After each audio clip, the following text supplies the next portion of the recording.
안녕하세요. 아싸살롱 독토르 김의 경성백경 시간입니다. 자, 오늘은 어디로 가나요? 네, 오늘은 경성역으로 여러분과 함께 가보겠습니다. 경성역이요? 지금 서울역 말씀이신가요?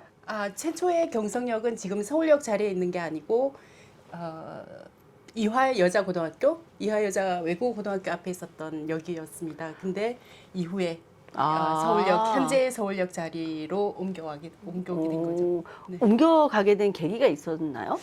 처음에는 그 경인선이 개통되면서 우리나라 최초의 철도가 증기기관차를 이용한 경인선이었습니다. 경인선. 네, 인천하고 서울을 오가는 네, 인천의 기차였던 제물포항에서 거죠. 출발해서 네. 노량진역까지 오는 것이었는데 1900년도가 되면서 한강철도가 개설이 만들어져요. 네. 그래서 한강 이남에서 끝나던 노량진에서 끝나던 경인선이 강북까지 연결됩니다. 그래서 용산역, 남대문역, 서대문역, 당시는 경성역이었습니다.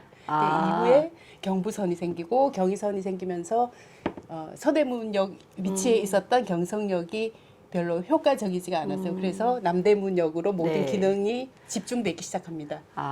그렇구나. 그 이후로 그러면 노량진역이 있었던 시절에는 그게 경인선이 아니라 뭐 다른 이름으로 경인선이었습니다. 그것도 그게 경인선이었어요? 최초의 철도였고 경인선이었습니다. 그러면 거기에 역이 있었을 거잖아요. 네, 노량진역. 노량진역인데 경성역은 그럼 서대문에 있었다는 그게 처음이고 옮겨간 역이 이제 지금의 서울역, 남대문역 자리에 있었는데 그 남대문도 지금 염천교 아시죠? 그 염천교 근처에 있었는데 그 남대문역이 그때는 간이역 목조로 된 간이역 정도의 수준이었지만 사람들의 이용이 굉장히 많아지게 됩니다. 경부선이 생기고 경의선이 생기면서 원래는 경성역이 아니라 그 자리에 남대문역이 있었는데 그게 이제 이용이 많아지니까 이거를 경성역으로 다시 이제 짓게 된 거.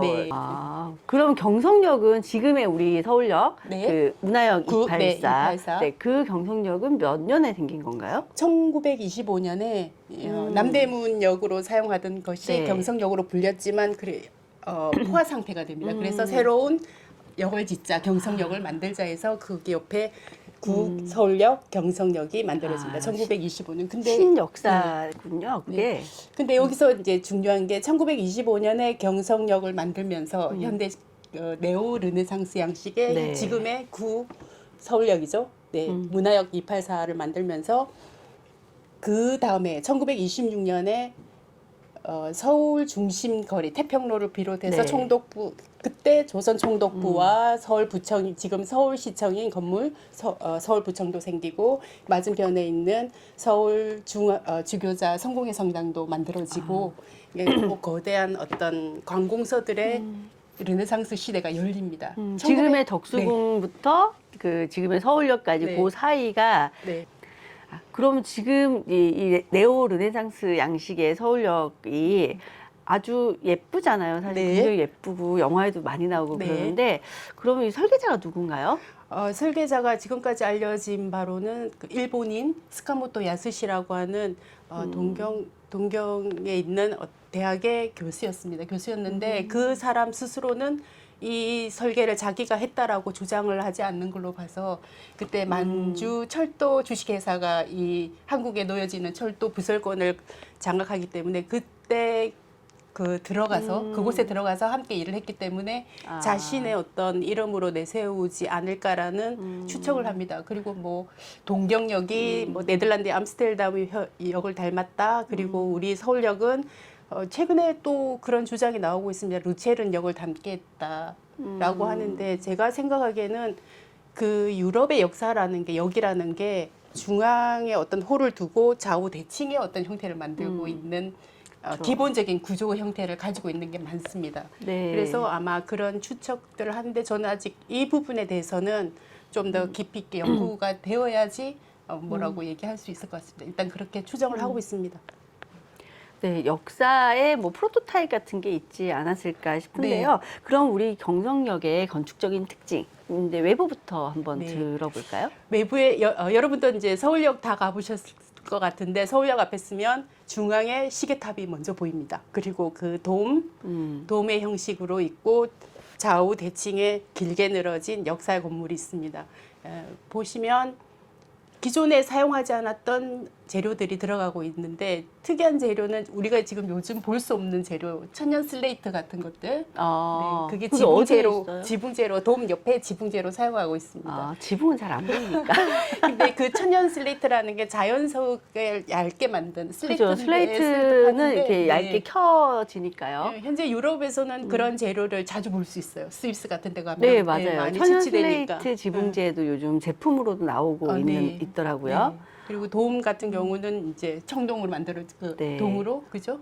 만들어지고. 그쵸. 청동으로 만들어지고. 네, 그리고- 저는 서울역 보니까 앞에 아주 큰 유리창 같은 게 네, 위에 있잖아요. 네. 그게 저는 좀 그 교회 건축의 성당 건축의 네. 로즈 윈도우, 네. 로즈 윈도우 같은 양식이라고 맞습니다. 봤거든요. 네, 네. 그 창을 통해서 고창이죠. 고창을 통해서 바로 밑에 보면 홀에서 들어가서 보면 천정에 스테인드 글라스가 있습니다. 그래서 그 자연광이 네. 투과해서 스테인드 글라스를 밝게 만들고 홀 자체의 채광도 자연 채광도 깊게 만들고 그렇죠. 있습니다. 굉장히 큰 역사 건물이라는 게 네. 규모가 기존의 건물들보다는 굉장히 크니까 네. 그런 고창 같은 거를 이용해야지 네. 실내 채광을 충분히 줄 맞습니다. 수 네. 있었을 테니까요. 네. 네. 그리고 중요한 거는 서울역 중앙탑에 있는 시계탑.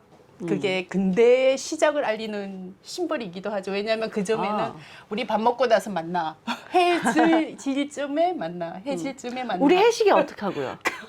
그건 보편 일반들이 사용하기에는 아. 어려움이 있었죠. 네. 세종대왕님이 노하지 않으실까요? 그리하여 사람들이 이제 철도가 지나가니까 잠깐 해시계가 세종대왕 맞습니다. 씨 맞아요? 네, 네. 아, 네. 아, 그쵸. 네. 시계라는 게 시간을 지켜서 살아간다는 게 어떻게 보면은 정확한, 예. 근대적인 생활 양식인 거죠. 그리고 그 해시계는 분초 단위로 나눠진 건 아니니까 네. 네, 시간이 간격이 굉장히 크죠, 넓죠. 그 대신 지금 근대 문명의 이기를 가장 보여주는 게 그 시계탑인데 아, 그 시계탑이 또 파발마라고 불리고 네? 있습니다. 파발마요?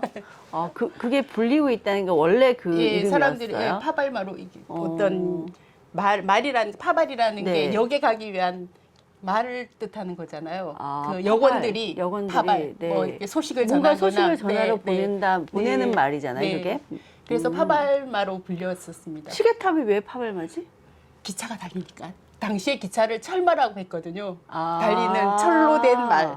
예. 그렇구나. 시계탑을 파발마라고 예, 했군요. 부르고 있습니다. 예. 그래요.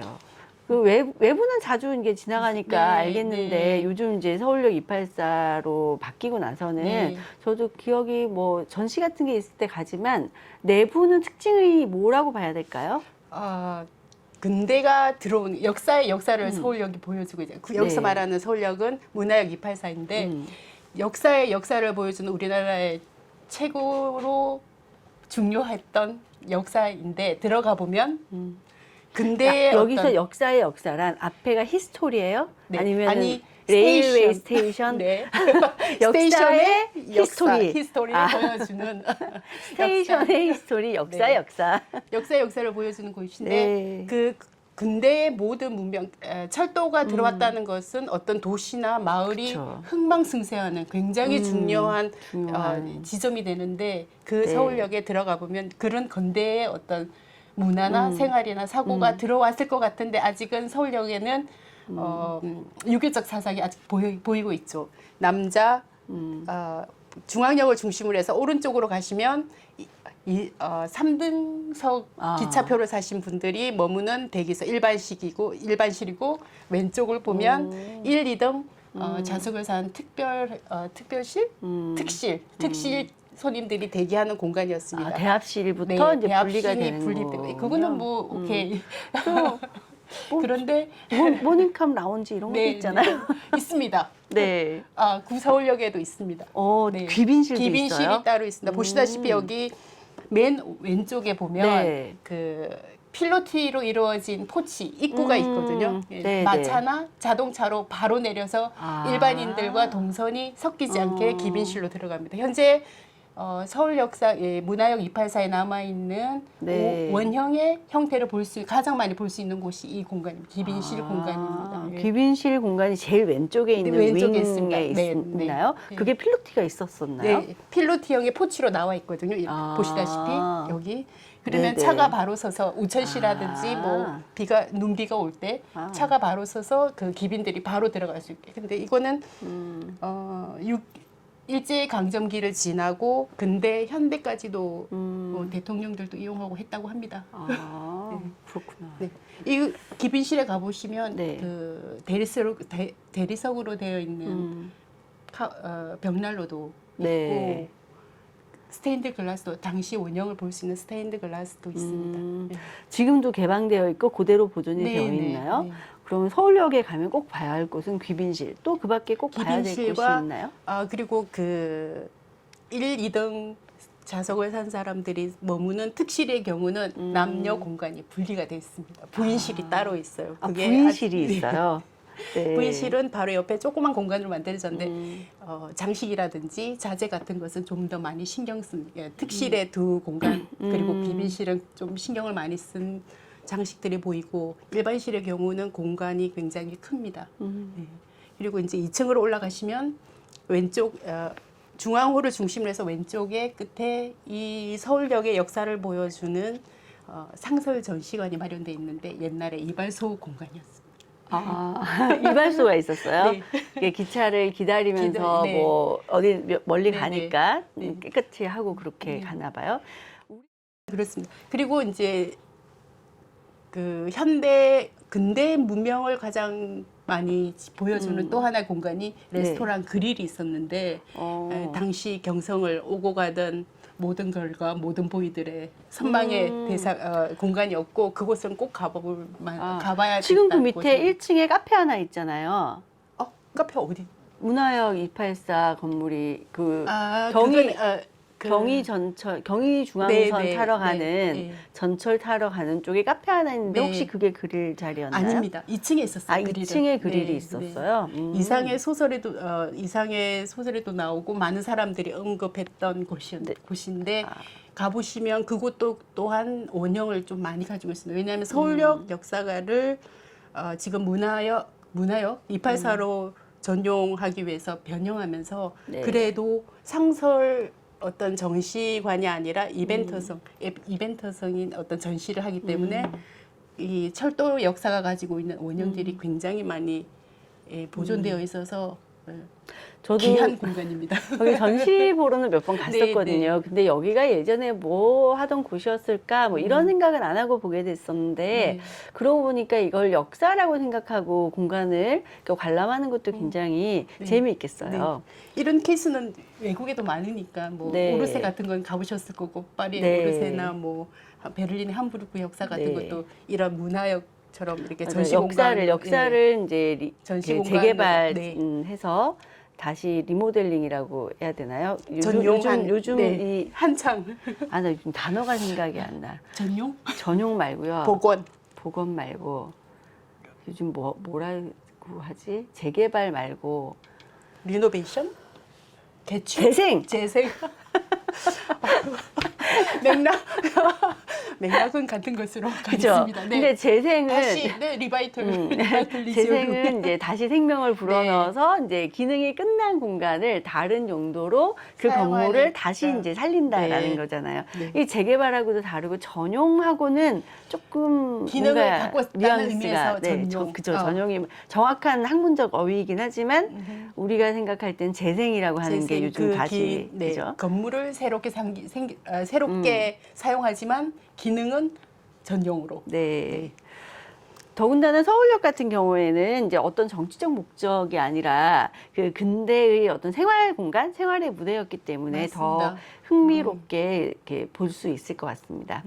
자, 이제 서울역 이제 다 봤고 혹시 주변에 뭐 꼭 봐야 할 곳이 더 있을까요? 일단 이제 들어가서서 전시 공간도 보시고 전시물도 보시고 2층에 있는 상설 전시관에서 이 서울역이 가지고 있는 재료 몰딩이라든지 장식, 창호 같은 게 그대로 전시되어 있으니까 한번 보시고 나오시면서 꼭 봐야 되는 게 두 가지가 있는데 하나는 강우규 의사의 청동상이 있습니다. 그게 2011년에 문화역 284가 만들어지고 조성되었는데 저는 처음에 봤을 때 이분의 동상이 왜 여기 있지라고 생각했는데 그 동상과 연계선상에 서울역의 옆에 보면 문화역 284의 건물의 한쪽에 보면 사이토 마사코의 정초석이 있습니다. 아, 두 분이 어떻게 연관되시는지 아시는지요? 사이토 마코토는 누군가요? 사이토 마코토. 사이토 마코토. 네. 사이토 마코토. 네, 사이토 마코토가 일본 사람이군요. 네, 혹시 조선 총독부가 생기고 네. 한국에 당시 일제강점기 때 총독이 몇 명 있었는지 아십니까? 몇 대 총독까지 있었는지 아세요? 상식적으로? 4대. 9대까지 있습니다. 오. 9대까지 조선 총독이 여기 있었는데 네. 그러면 이 임기가 평균 4년인가요? 임기는 굉장히 자유롭긴 한데 이 사이토 마코토가 2번이나 조선 총독의 역임을 하게 됩니다. 아, 그럼 강우규 의사가 이 사이코 맞습니다. 마코토를 폭탄을 네, 던진 네, 게 네. 그 대상이었군요. 네, 네. 근데 그 사람이 사이코 마코토가 정초석을 세웠다는 거죠. 네. 그러니까 1919년도에 사이토 마코토가 조선 총독으로 3대 총독으로 부임하고 오는 것을 강우구 네. 의사님께서 알고 네. 폭탄을 투척하였지만 실패로 끝나고 그 다음 해에 맞아요. 마침 제가 지난달에 이 어반 스케치 모임에 서울역 근처였어요. 네, 네. 비가 와서 이 강우규 의사 의사님 동상 동상을 뒷모습을 제가 그렸었거든요. 네, 네, 그러면 네. 그래서 이 동상을 되게 자세하게 관찰을 했었거든요. 근데 뒷배경의 이 얘기는 아, 뒷배경의 얘기는 이게 일단 폭탄을 던졌다, 네. 총독한테 그 던졌다까지 총독이 누군지 몰랐다. 그렇죠. 네. 그래서 이 동상을 보면은 네. 오른손이 되게 크게 네. 제작이 되어 있더라고요. 네. 수류탄 치고 거대한 느낌. 오른손. 네. 그래서 굉장히 강인한 느낌을 받았던 네. 기억이 있습니다. 사이토 마코토가 1919년대 우리 강우규 의사가 성공했으면 또 네. 다른 사람의 총독 이름으로 정초석이 세워졌겠죠. 네, 한- 그렇군요. 예. 보면은 근데 중요한 거는 정초석의 이름에 정초라는 한자어는 있는데 몇 월 며칠 누가 썼다라는 것은 훼손이 결자가 훼손이 되어 있어요. 그리고 아무도 그게 그 사람의 그리고 정초라는 것을 정초석이라는 것을 알 수 있는 정보가 전혀 없습니다. 그리고 요 정초석이라는 글씨 정초, 예. 정초를 이 사이토 마코토가 써서 그거를 네, 이렇게 네, 새긴 거라는 네. 거죠. 항상 그 정초할 때 그 네. 당시에 높은 최고의 책임자라든지 그 총독이 항상 썼는데 예를 들면은 조선은행으로 지금 한국은행 박물관으로 사용되는 그 건물에 보면 정초석은 이토 히로부미 글씨가 아직 남아 있습니다. 많은 사람들이 와서 그 앞에서 데모도 하고 하는데 글자를 정초석을 빼라 아니면 빼라. 글자를 지워라 하는데 네. 저는 그런 생각들에 좀 반대하는 입장이 왜냐하면 그것을 물론 분노하고 화가 나서 지울 수는 있어요. 네. 그렇지만 그게 일반 사람들의 분노만으로 이루어질 수도 있고 또 어떤 누군가는 자신의 이름 또는 친일에 부역했던 사람들과 관계되는 누군가가 일부러 그들 뒤에서 이렇게 다 지우지는 않을까. 어찌되었건 저는 네. 그런 역사적 기록은 누군가의 선택에 의해서 남겨지고 지워지면 안 된다고 생각하거든요. 특히 강유구 우리 독립 네. 운동을 하시고 귀한 숭고한 어떤 그런 일을 하신 분의 조각상 조형물이 있는데 그러면 그게 대척점에 있었던 그 사람 그럼 누구한테 이 수류탄을 던졌나에 대한 설명 정도는 그 옆에 쓰고 이 사람의 글을 남겼다라고. 오히려 그런 것들이 남아 있고 이게 네. 이야기가 덧붙여지면은 우리가 서울역을 또 더 맞습니다. 즐긴다기보다는 네. 감상하고 네. 역사를 아는데 사료로서 더 네. 가치가 있을 것 우리의 같네요. 정체성을 다시 보는. 네. 네. 이건 또 죄송. 네. 네. 말씀하세요. 또 하나의 사이토 마코토의 정초석 글씨가 지금 서울시립미술관 벽에 있습니다. 이 벽에도 그대로 있는데 그 글씨는 훼손되지 않았어요. 서울시립미술관은 예전에 뭘로 법률, 사용하던 재판소였어요. 네. 그렇군요. 헌법재판소. 그런 걸 근대 역사를 알다 보면 네. 또 이게 이 건물의 과거 어떤 모습이었는지 아는 것도 네, 굉장히 재밌네요. 왜냐하면 그 건축물을 보러 가면 이 건물이 언제 누구에 의해서 지어졌냐도 굉장히 중요한 그 건물이 가진 이력이거든요. 그거를 보기 위해서는 항상 정초석을 먼저 찾고 네. 그리고 근데 정초석을 찾아도 이렇게 누가 썼다는 건 안 나와 있잖아요. 옆에 이렇게 누가 썼다라는 것도 나오고 언제 지어졌다. 나옵니다. 그렇군요. 다음부터는 정초석을 가서 한번 자세히 보도록 그리고 그게 하겠습니다. 이제 보면 일제강점기 건물을 보면 이 건물이 조금 초기에 지어졌냐 후에 지어졌나를 알 수 있는 게 일본의 연호는 천황의 연호를 따르잖아요. 네네. 다이쇼 대정이라고 써져 있으면 소화 연도보다 앞에 지어졌구나. 네. 그렇게 짐작한 그것도 이제 건축물을 보고 읽는 우리들한테 좀 공부 네, 공부 또는 그렇군요. 오늘도 유익한 시간이었습니다. 선생님, 다음 시간에 독토로 김의 경성 백경 또 다른 주제로 찾아뵙기로 하겠습니다. 네, 다음에 뵙겠습니다.